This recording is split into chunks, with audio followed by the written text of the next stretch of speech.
haber diversas enfermedades, de enfermedades neurológicas, por ejemplo, Guillain-Barré, son los nervios periféricos, ¿no? Los efectores que van a regular la respiración. Puede ser a nivel central, traumatismos, encéfalo-craneano, ¿cierto? O drogas como opiáceos,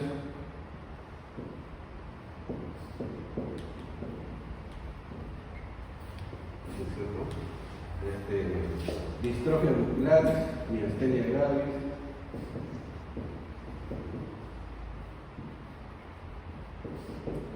enfermedad Duchenne,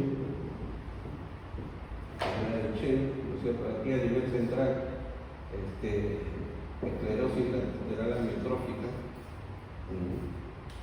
Entonces, tenemos una variedad de enfermedades que pueden afectar el centro respiratorio, los receptores periféricos y los efectores a nivel de los nervios, como es el Guillain-Barré, ¿cierto? Y los músculos respiratorios, especialmente el diafragma, ¿no? ¿Qué va a caracterizar esto? Estas enfermedades que van a tener. ¿Qué pasa cuando no hay la capacidad de bomba? ¿No? Porque esta caja torácica va a ser el de bomba respiratoria, ¿no? Va a inspiración, expiración, inspiración, expiración. ¿Qué va a pasar? ¿Cómo se llama cuando falla la bomba?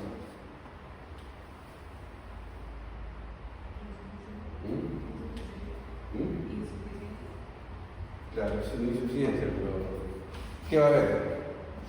Parálisis. Claro, una parálisis. ¿Pero qué produce esa parálisis?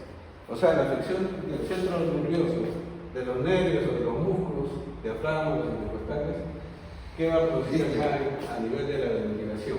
¿Disnea? Sí, claro, que es disnea también. ¿Pero cómo se llama?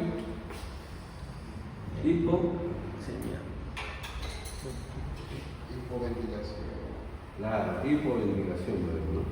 Entonces la hipoventilación también va a haber taquipnia, ¿no es cierto? Disnea. Hipoventilación, la ventilación está asociada a qué? ¿Qué va a aumentar cuando no hay ventilación? O sea, por falla de la caja torácica, de los músculos, del nervio, del centro respiratorio. ¿Qué va a subir ahí? La presión de CO2. En relación al intercambio gaseoso. ¿Qué va a hacer? Aumenta el CO2, ¿no es cierto? Se va a acumular porque no va a poder ser, digamos, expulsado al exterior porque hay una falla de la bomba, ¿no? Entonces la hipoventilación. Luego vamos a irnos ya al intercambio gaseoso a nivel del alveolo. Pero miren cómo hay varios lugares donde la patología puede ocurrir, ¿no? ¿Y cuál es la manifestación más importante? Aquí este aumento del CO2 va a hacer que la persona aumente la frecuencia respiratoria, pero va a depender si hay o no hay, ¿no es cierto? Si hay o no hay ventilación. ¿Qué pasa cuando el CO2 está alto en la sangre? ¿Qué pasa con el pH? ¿Qué pasa con el pH baja, ¿no es cierto? El CO2 aumenta. Por el aumento de hidrogeniones también. Aumento de hidrogeniones, ¿no es cierto? Y el oxígeno Disminuye. disminuye, ¿no es cierto? Entonces, siempre cuando hay una falla, una hipoventilación, siempre hay disminución de la oxigenación también, ¿no? Porque no hay ventilación. Ya se lo vamos a ver después acá cuando veamos la simetría. Pero antes vamos a revisar la parte de difusión de gases a nivel del alveolo. Habíamos dicho que ahí la hemoglobina va a entregar, vamos por acá.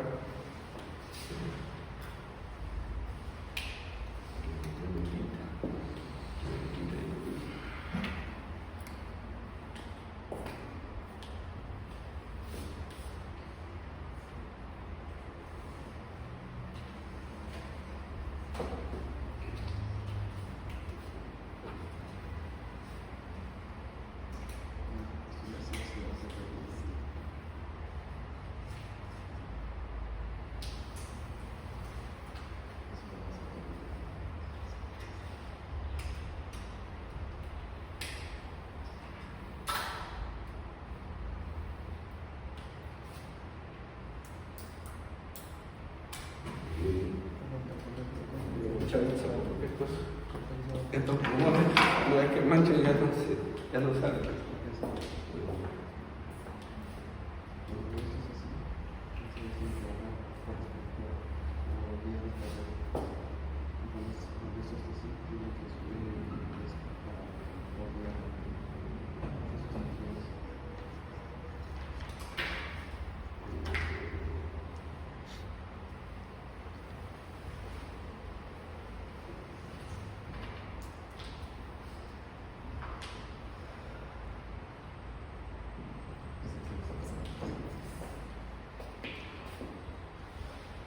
Entonces, aquí vamos a introducir el concepto de ventilación, que es la presencia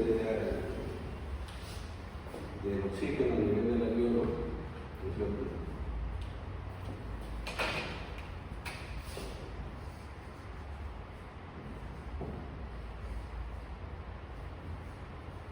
Y de la circulación. Entonces, ventilación, perfusión.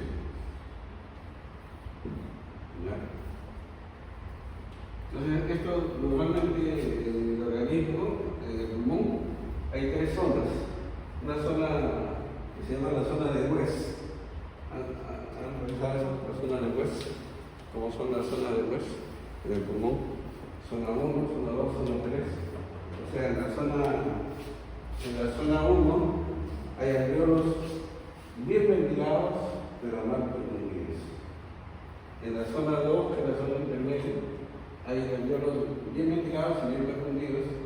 Y aquí en la zona 3, que es la base de los pulmones, hay una zona bien ventilada, pero menos profundidad relativamente, ¿no? Porque generalmente el intercambio gaseoso se lleva en la zona media y en la zona de la base, y menos en la base de la zona 1. Son tres zonas. Zona de West.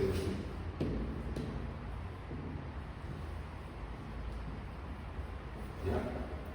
Entonces, esto es para ver la parte de ventilación perfusión, ¿no es cierto? Cuando nosotros tenemos esta situación,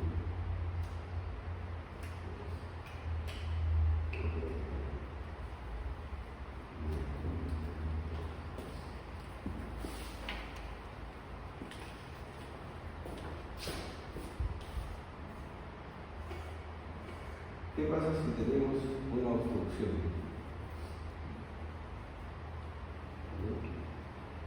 Es una zona más ventilada, no sé, baja la ventilación, disminuye la ventilación, ¿no es cierto? Y la perfusión se mantiene igual. Para los vasos sanguíneos se mantiene igual, ¿no es cierto?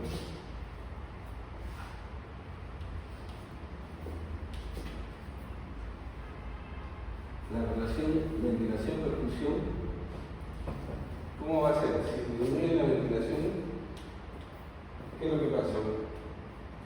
Si esto disminuye, normalmente en los alveolos tenemos 350 ppm, ¿no es cierto? Y en la vía aérea tenemos 150 mililitros, ¿no es cierto? Espacio muerto, fisiológico, ¿no es cierto? Eso se sabe. Entonces, ¿qué pasa si esto va a disminuir y en todo caso se llega a obstruir totalmente? ¿Esta ventilación cuánto es? ¿Cuánto sería en lugar de 350? Si se obstruye, ¿cuánto sería acá? Disminuye, ¿no es cierto? Disminuye a cero. Entonces, cualquier cantidad entre cero o cero entre cualquier cantidad es cero. O sea, a esto se llama relación ventilación-perfusión que tiende a cero. O sea, a bajar, baja. ¿Ya?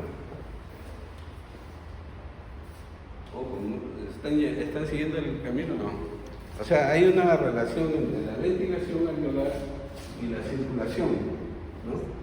Y a esto se llama equilibrio de ventilación-perfusión. Si nosotros establecemos una relación entre la ventilación, o sea, por alguna razón, por moco, por un cuerpo extraño, lo que sea, se obstruye el alveolo y ya no hay aire, ¿no es cierto? Ya no hay oxígeno, ¿no? Entonces, hay circulación, pero no hay oxigenación. O sea, el oxígeno que venía por acá no puede entrar y se pierde, ¿no? Entonces, esta sangre que venía de los tejidos sigue de frente y a esto se llama shunt. O sea, cuando no hay ventilación pero hay perfusión, se llama shunt. Hablaba de las zonas de West para decirle que hay un porcentaje normal, ¿no? de vasos sanguíneos que pasan de frente sin intercambiar oxígeno, porque esos alveolos no están ventilados. Shunt fisiológico.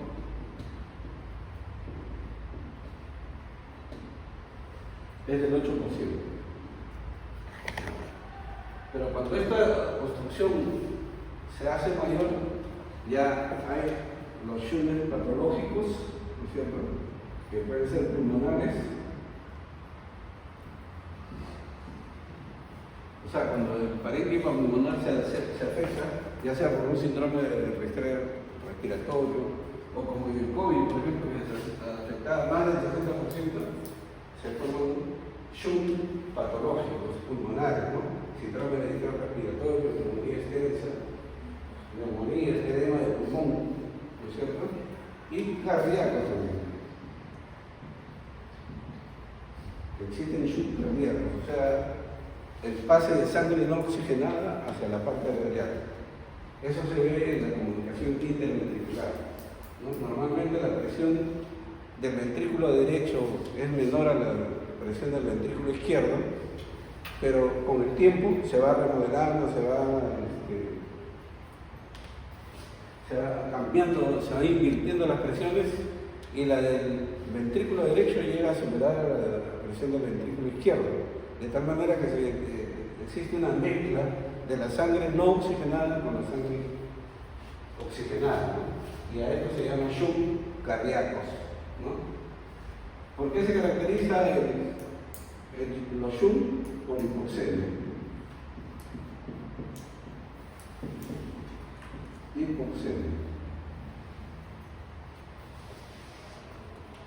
También habíamos dicho de que había que diferenciar hipoxemia de hipoxia, ¿no? ¿Hipoxemia a qué se refiere?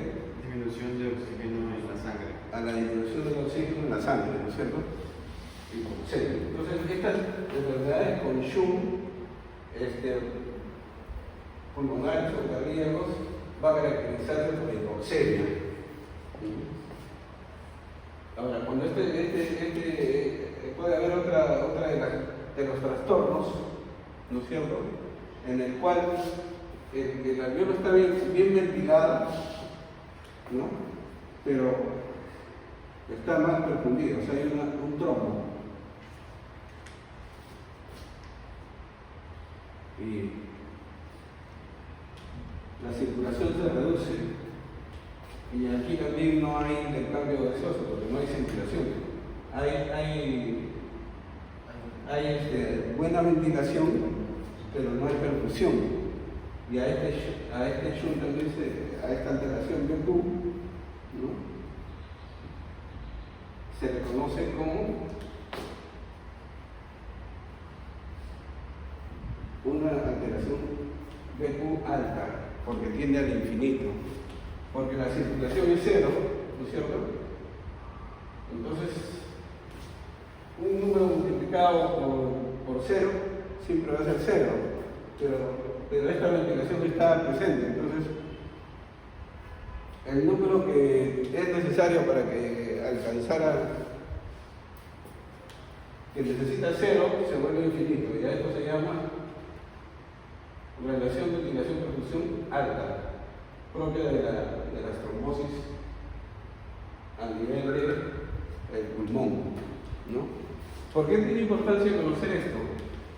Porque ya ustedes también han revisado que cuando existe trombosis en las venas, lo que va a subir es la presión en la aurícula derecha por vasoconstricción. La hipoxia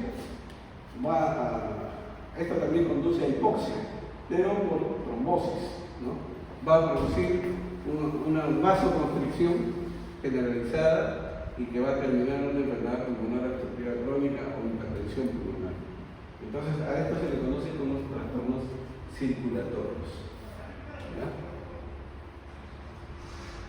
Los trastornos circulatorios los habíamos visto que iban a ser la hipertensión arterial pulmonar y la trombosis pulmonar, ¿no? Y la trombosis pulmonar. Bien, entonces estos son desequilibrios que van a producir ambos hipoxemia. Entonces en la gasometría lo que vamos a medir básicamente es la presión arterial de oxígeno, el pH y la presión arterial de CO2. ¿No es cierto? Si encontramos la presión arterial de CO2 disminuida, vamos a decir que es hipoxémica, ¿no es cierto?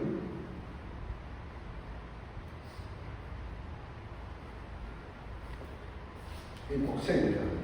Y a esta se le conoce como insuficiencia respiratoria tipo 1. ¿Ya? O sea, por esta alteración del Q. Esta que dibujamos al principio era una alteración de Q baja, ¿no? Esta es la obstrucción. ¿Ya? Y si la PCA2 está aumentada, porque no hay ventilación, ¿no es cierto? Se ha alterado la ventilación, llamamos hipercápnica o tipo 2, pero con la salvedad de acá, en esta insuficiencia respiratoria hipercápnica también hay hipoxemia, ¿ya? Hipoxemia, ¿ya? Entonces vamos ya entendiendo cómo los trastornos alveolares van a traducir un desequilibrio entre la ventilación alveolar, ¿no? Donde se produce el intercambio de gases, ¿no? Doctor, una pregunta. Sí. La tipo 4 es por sure, o sea, ya por perfusión, pero la tipo 3 es relacionada a cirugías. ¿Cuál es el...? No, generalmente las tres son de tipo mixto, ¿no es cierto?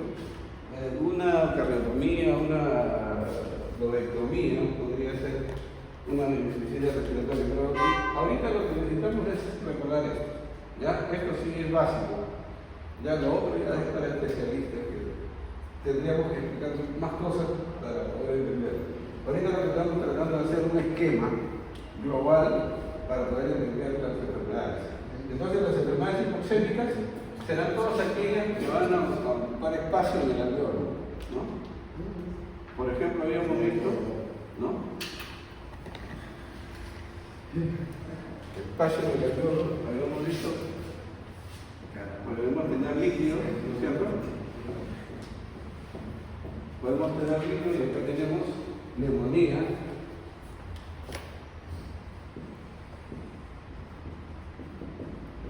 Síndrome de estrés respiratorio del adulto. Podemos tener edema del pulmón, edema agudo del pulmón, ¿cierto? Se va a llenar de líquido, entonces la ventilación va a ser en este caso cero, ¿no es cierto? Aquí estamos, en la cual la alteración de Q va a ser baja.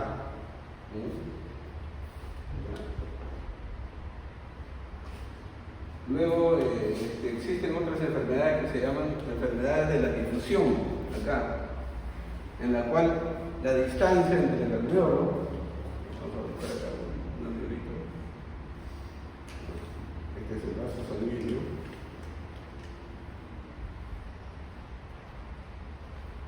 entonces la distancia entre el alveolo va a aumentar considerablemente, y ahí también hay una fórmula. ¿No? El intersticio va a ser difícil que el oxígeno ingrese a los vasos sanguíneos y el CO2 hemos dicho que siempre va a encontrar un camino y es muy raro encontrar enfermedades pulmonares que retengan CO2, ¿no?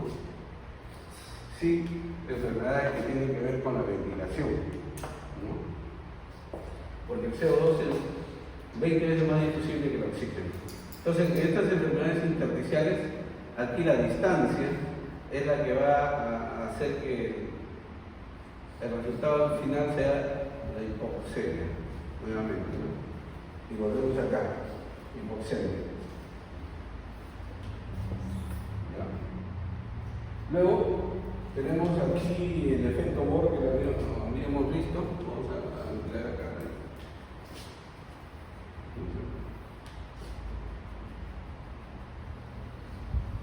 La curva de disociación de la hemoglobina.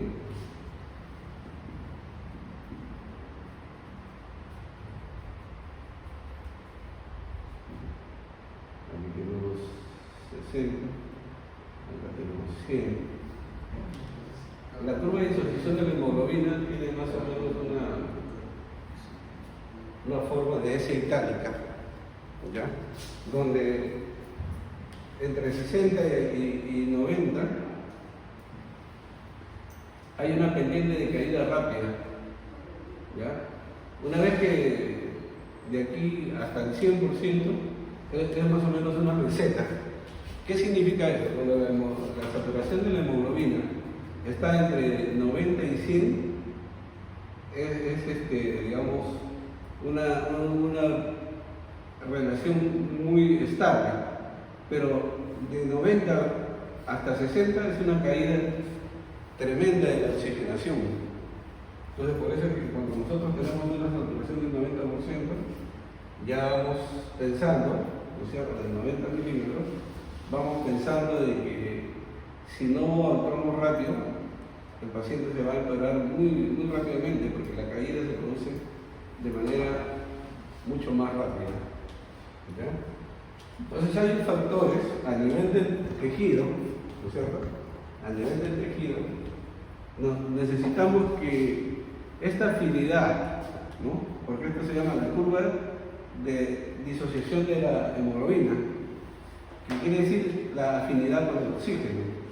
Entonces la hemoglobina tiene una afinidad con el oxígeno determinada, pero uno puede intentar de que mejore, digamos, a nivel insular la entrega de oxígeno y hacer de que el oxígeno se entregue con mayor facilidad. Y a eso se llama, había mucho que se llama el efecto Bohr, ¿no es cierto?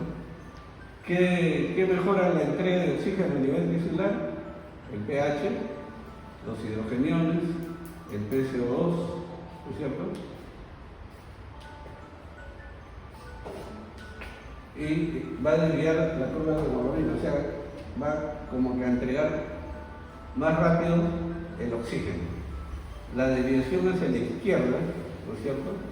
El pH que va a subir, ¿no es cierto? Aquí vamos 2, 3, y fosfoglibrato, ¿no? También. Y la hemoglobina, o sea, va a haber afinidad por la hemoglobina del oxígeno. La hemoglobina va a tener una mayor afinidad por el oxígeno, aquí menor afinidad, y va a captar, ¿no? Eso ocurre a nivel del alveolo en el efecto que se llama andamio. ¿Ya? Eso es un poco para que recuerden, porque le pueden preguntar ¿qué situaciones desvían la curva de disociación de la hemoglobina hacia la izquierda? ¿Qué significa que esté hacia la izquierda? Que la hemoglobina tiene mayor afinidad, o sea, lo atrapa, ¿no?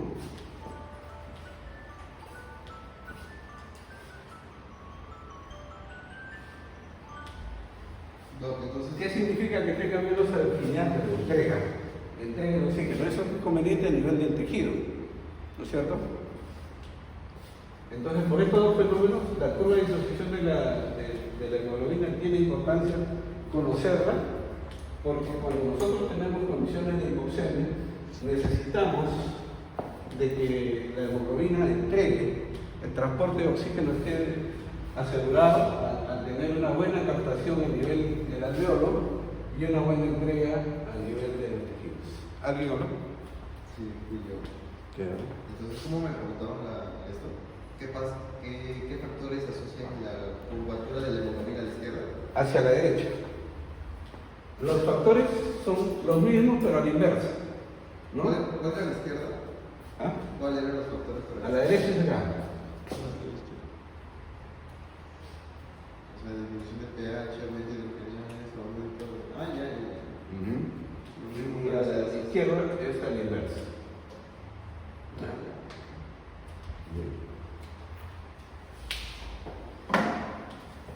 Listo.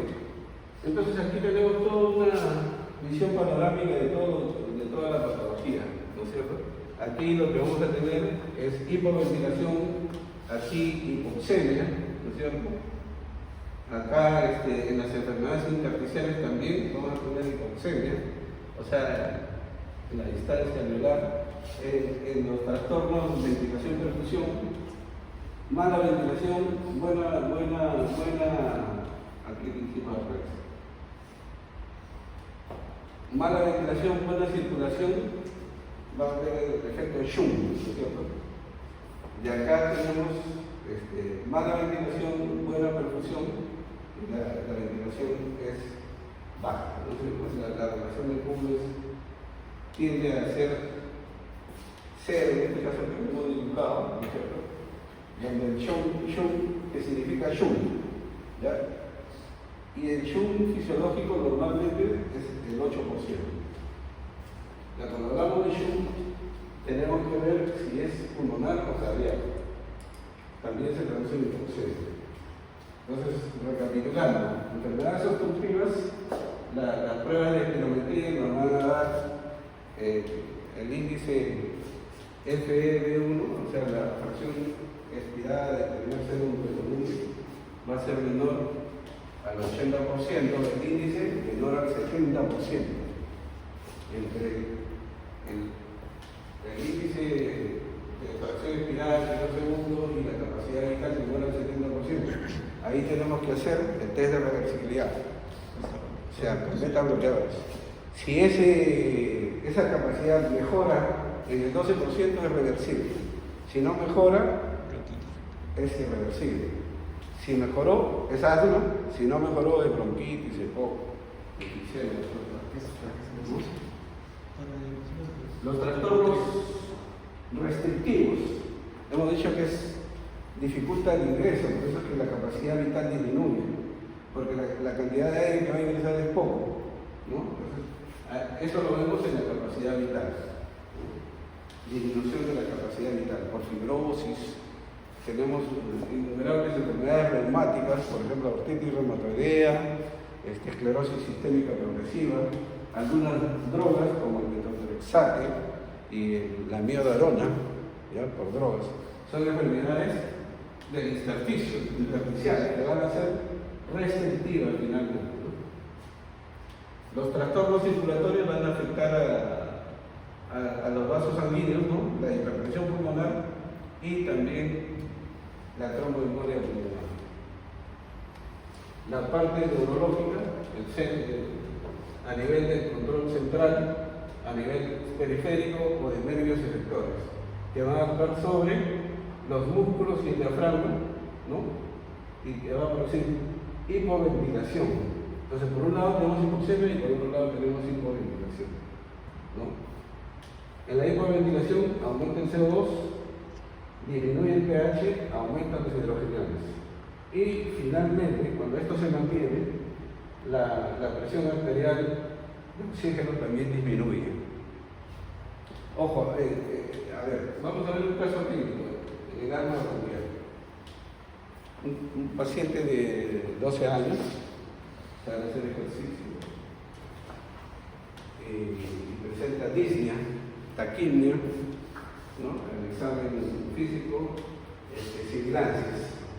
Le tomamos una gasometría y la PaO2 está disminuida en 90, el pH2 está normal y el pH está normal. ¿Qué significa eso?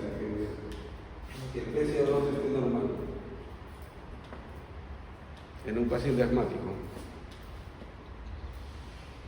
¿Cómo está el bicarbonato? ¿Cómo está el bicarbonato? El bicarbonato no se ha modificado, está normal, ¿no? Que es de más largo plazo, ¿no? Generalmente es 72 horas para modificarse. Lo que se modifica son los gases. Pero el asma, ¿cómo debe estar el CO2? No debería estar elevado. En el asma. ¿Qué es lo que quiere el asmático? ¿Qué hace? Ventila más rápido, ¿no? Taquimia. Taquimia, ¿no? La disnea y taquimia. Sibilancias, ¿no es cierto? Entonces el CO2 está, la ventilación está. El CO2 está bajo, debe estar bajo, ¿no es cierto? Pero si está normal, quiere decir que ya estamos mostrando, en este caso, fatiga muscular con hipoxemia. ¿Ya? Entonces ya cuando el CO2 está normal o está alto, ese es un asma grave, ¿no? Donde ya la hipoxemia ha producido fatiga muscular. Acá también podemos incluir en las enfermedades de la caja torácica la fatiga muscular. ¿Ya? O sea, la característica de los gases arteriales de un paciente asmático, disnea, taquimia, ¿no es cierto? PaO2 disminuido, puede tener 90, PCO2 bajo y pH normal. Ese es el asmático de crisis asmática. Pero el asma severo sí ya tiene el CO2 normal o elevado. Ya un paciente con asma que tiene el CO2 elevado está bastante grave. Es porque ya no, la fatiga muscular está, cuando no se está hipoventilando.